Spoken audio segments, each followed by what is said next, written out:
Bonjour tout le monde, je m'appelle Mohamed Benkour, je suis professeur d'enseignement supérieur habilité à la faculté des sciences juridiques, économiques et sociales d'Agadir, Université Ibn Zor. Je suis avec vous pour présenter les différentes séquences concernant le module Management stratégique, un module programmé dans le cadre de la filière économie-gestion, semestre 6. Dans le cadre de la séquence d'aujourd'hui, nous allons mettre l'accent sur l'analyse de portefeuille d'activités.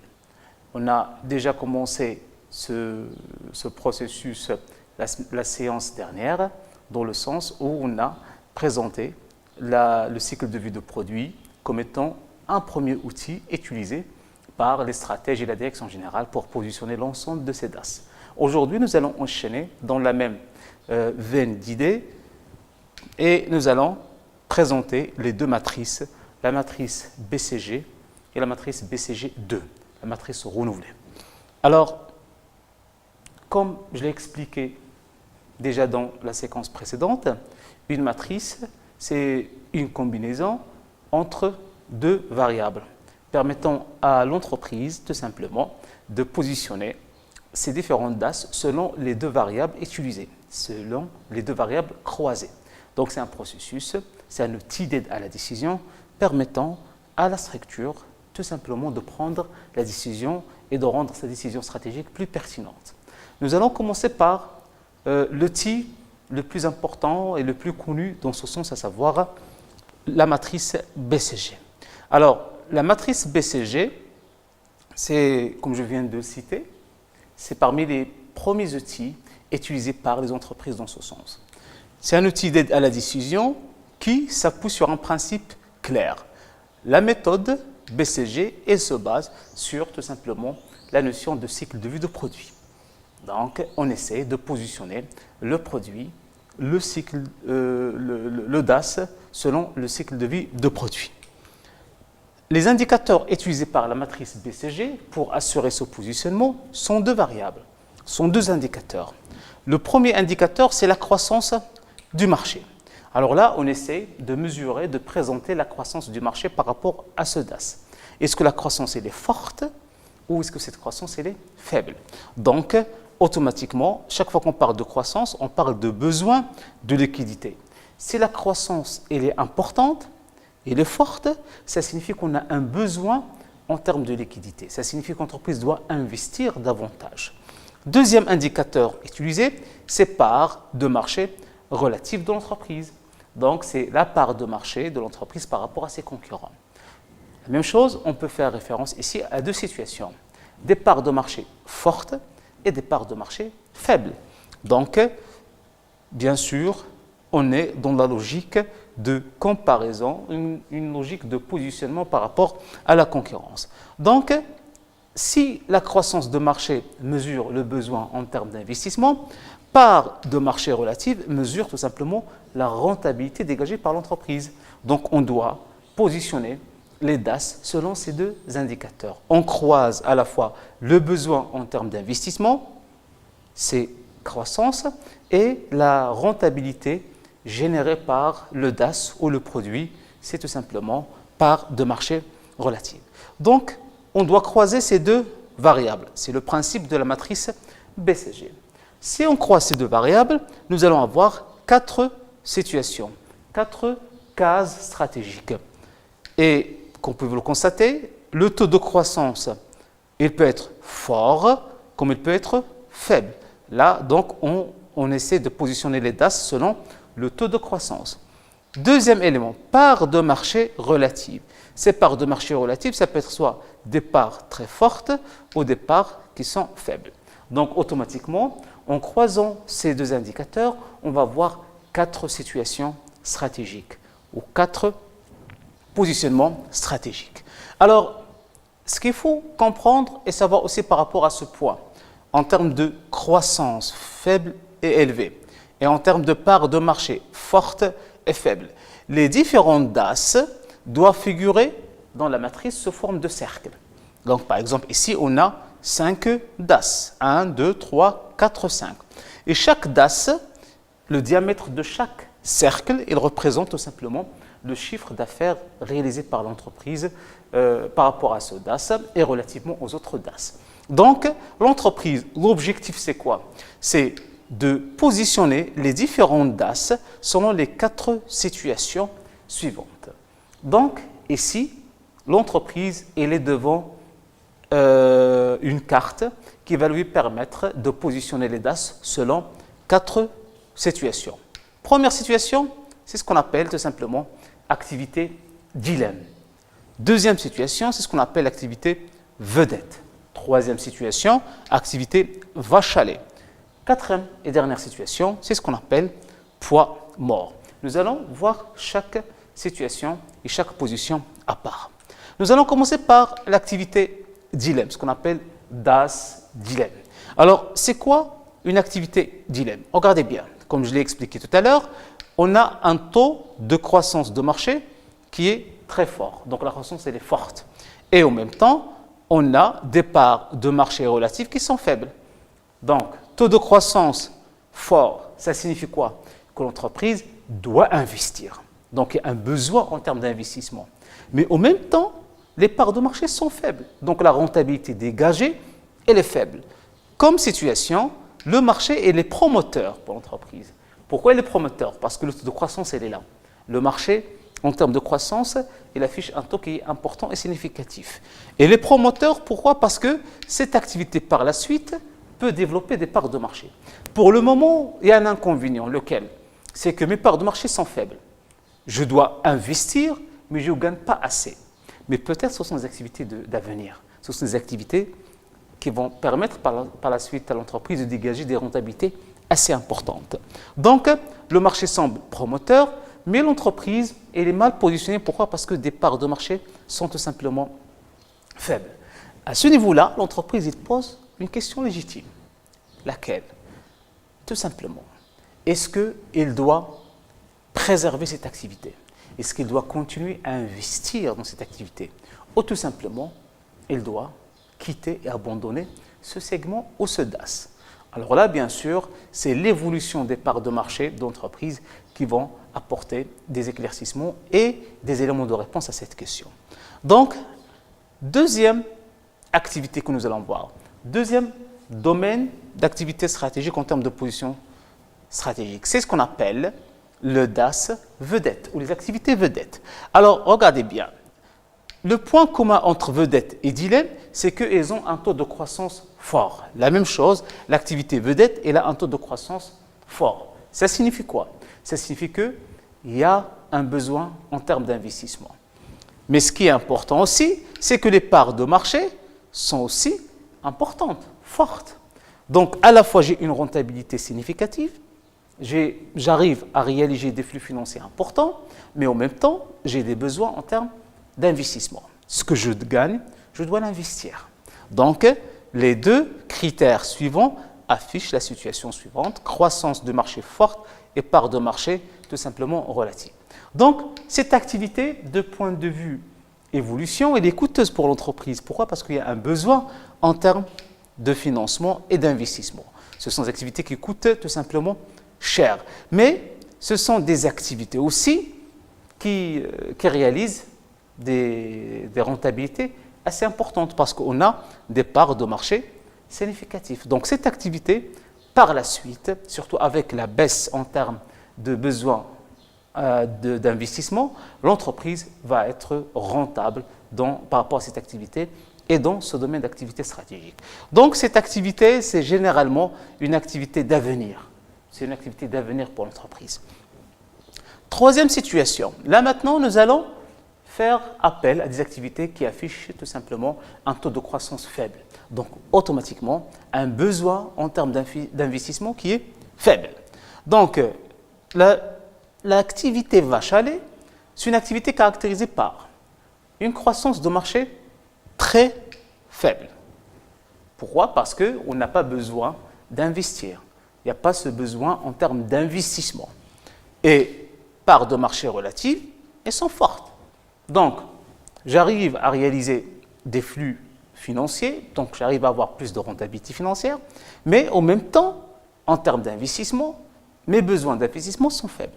Donc l'entreprise, généralement, sur ce genre d'activité, elle est très rentable et elle arrive à réaliser des bénéfices assez importants. Donc, ces activités sont anciennes. Pourquoi anciennes? Parce que généralement, elles sont évoluées d'une activité de dilemme, activité vedette, activité vache à lait. Ce sont des activités généralement qui bénéficient de ce qu'on appelle l'effet d'apprentissage et l'effet d'expérience. C'est-à-dire que l'entreprise, dans ce cas-là, elle arrive à réaliser des bénéfices en s'appuyant sur ce qu'elle a déjà investi auparavant. Donc, l'entreprise, elle va mettre l'accent sur les coûts, sur la maîtrise du coût, sur la baisse des coûts pour rendre l'activité plus rentable. Donc, elle réalise, ce sont des activités génératrices de liquidité. Donc, elle finance le développement d'entreprise. Parce que mes parts sont importantes, le chiffre d'affaires, il est là, les ventes sont là, et le besoin en termes d'investissement, il est faible. Donc, automatiquement, ce que je gagne, ce que je réalise en termes de bénéfices, je l'injecte dans d'autres activités. Donc, ce genre d'activité, les vaches à lait financent tout simplement les autres activités. Donc, dans ce cas-là, l'entreprise, par rapport à l'activité vache à lait, elle a tendance généralement à mettre en place une stratégie de volume. Dernière activité, c'est ce qu'on appelle l'activité poids mort. Regardez bien, on a toujours cette situation caractérisée par croissance de marché faible. Donc, le marché affiche un taux de croissance qui est faible, mais en même temps, parts de marché sont faibles. Donc, je n'arrive pas à réaliser des ventes assez importantes, mes parts de marché sont limitées, et en même temps, le besoin en termes d'investissement est faible.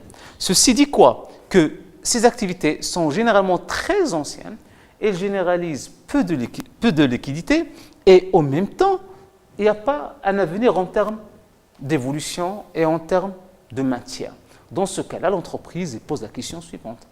Qu'est-ce qu'il faut faire pour booster ces activités et les rendre par la suite des activités dilemme? Ou qu'est-ce qu'il faut faire tout simplement pour assurer un retrait par rapport à ces activités? Alors dans ce cas-là, il ne faut pas oublier que beaucoup d'entreprises s'appuient sur leur processus de recherche et développement en termes d'innovation, en termes de créativité, pour rendre ces activités poids mort des activités dilemme. Donc voilà, s'il vous plaît, les 4 activités, les 4 positions stratégiques selon la matrice BCG. Donc pour chaque activité, l'entreprise doit prendre une décision stratégique. Nous allons commencer par la première, à savoir dilemme. Rappelez-vous, c'est une activité caractérisée par un taux de croissance très important et des parts de marché faibles. L'entreprise, elle doit opter soit pour l'investissement, soit elle doit investir, soit elle doit abandonner. Alors, dans quel cas elle va investir? Elle va investir tout simplement lorsqu'elle constate que les parts de marché augmentent. Donc, ça signifie que cette activité, c'est une activité d'avenir.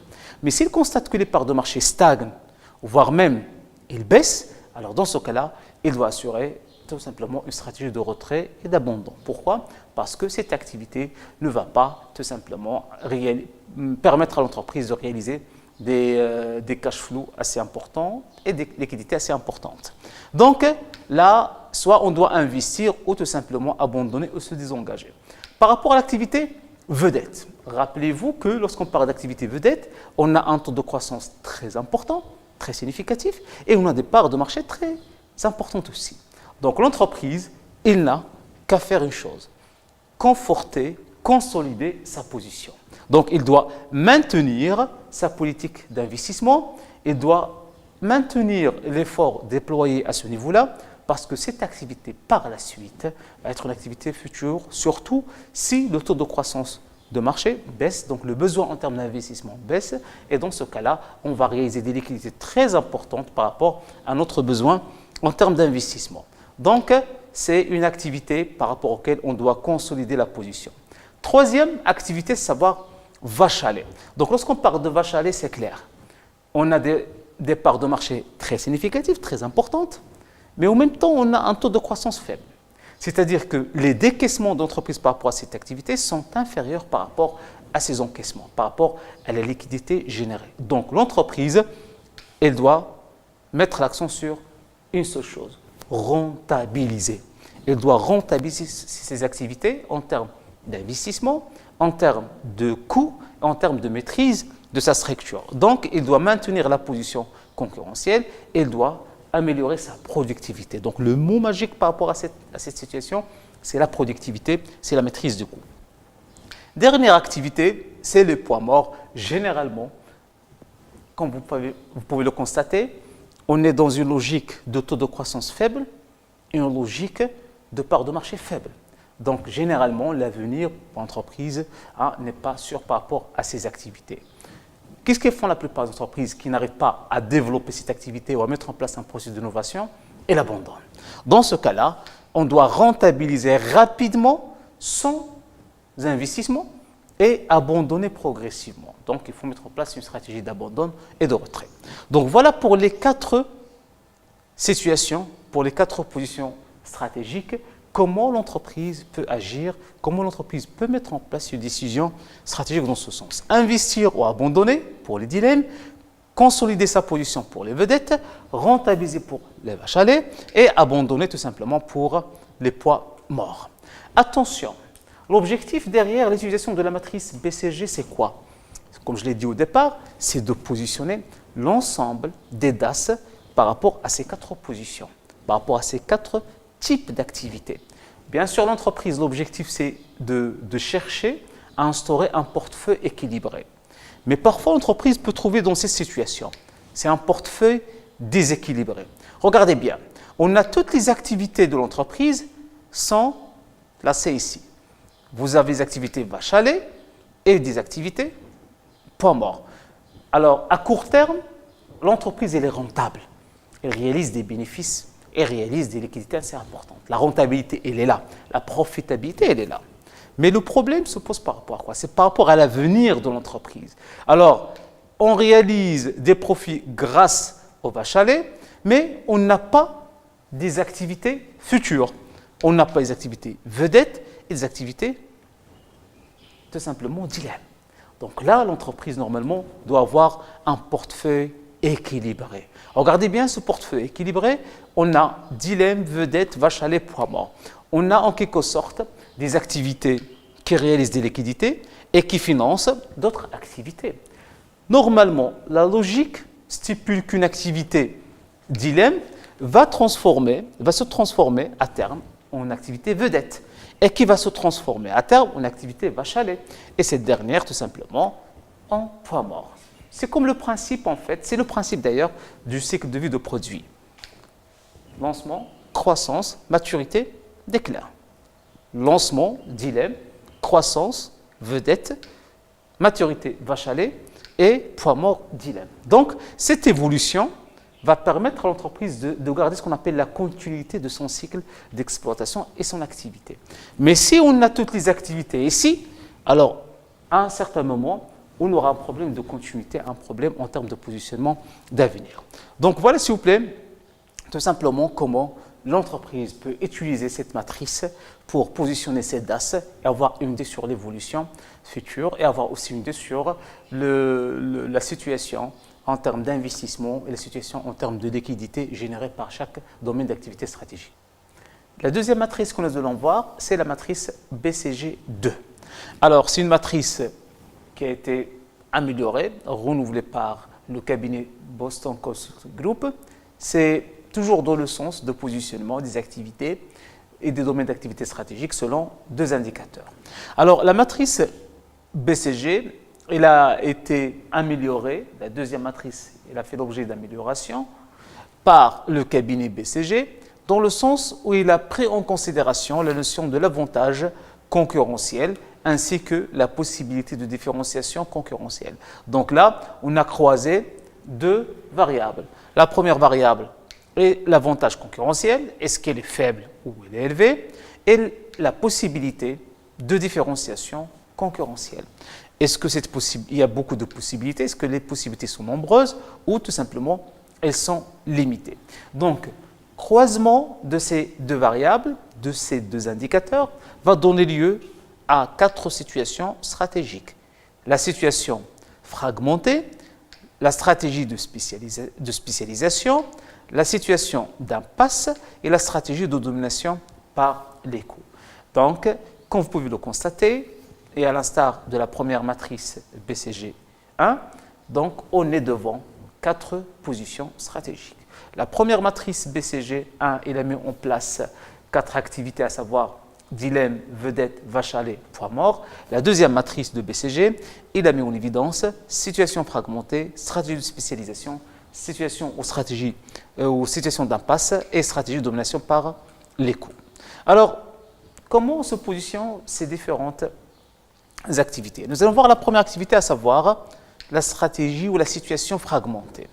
Alors, dans ce cas-là, on a un avantage concurrentiel qui est faible. Donc, l'avantage concurrentiel, il est faible. Et les possibilités de différenciation sont nombreuses. Alors, ça signifie quoi? Regardez bien. Donc, selon l'activité ou les activités fragmentées, ce sont généralement des activités qui se caractérisent par des sources de différenciation très importantes, significatives, mais l'avantage obtenu reste très faible. Donc, automatiquement, il n'y a pas un avantage significatif. Alors, les entreprises réalisent tout simplement des bons résultats, ils prospèrent, mais aucune ne peut créer d'avantage concurrentiel durable et significatif. Donc, ça signifie quoi? Que l'entreprise doit traiter les domaines d'activité stratégique cas par cas.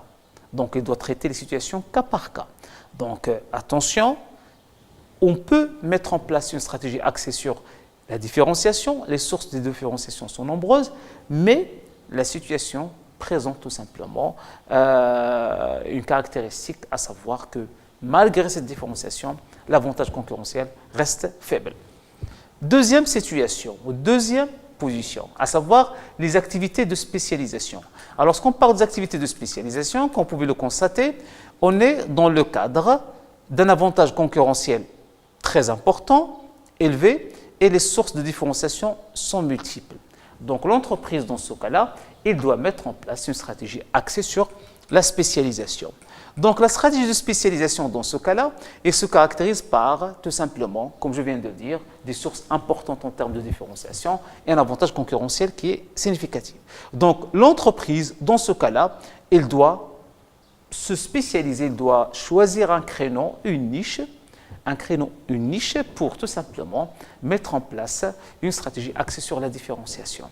Donc, par la suite, l'entreprise va être rentable. Donc, pourquoi on doit se spécialiser? Parce qu'avec la différenciation, on peut créer un avantage concurrentiel assez important. Donc, tout simplement, l'entreprise doit porter une attention particulière à ses activités. Pourquoi? Parce que ce sont des activités qui restent quand même, qui réalisent des bénéfices, qui réalisent des rentabilités, mais restent difficiles à gérer. Troisième situation, à savoir les activités de volume. Alors, le terme l'indique avec pertinence, on parle de taille, de volume. Ces activités, généralement, sont caractérisées par un avantage concurrentiel très élevé et, regardez, un nombre limité de possibilités de différenciation. C'est-à-dire que l'entreprise n'a pas beaucoup de sources de différenciation. Elle ne peut pas avoir plusieurs sources de différenciation parce qu'elles sont limitées. Mais en même temps, l'avantage concurrentiel reste significatif. Alors, dans ce cas-là, l'entreprise, elle doit mettre l'accent sur la quantité. Plus le volume de production ou le volume de chiffre d'affaires ou le volume de vente est important, plus l'entreprise elle arrive à réaliser une rentabilité assez significative.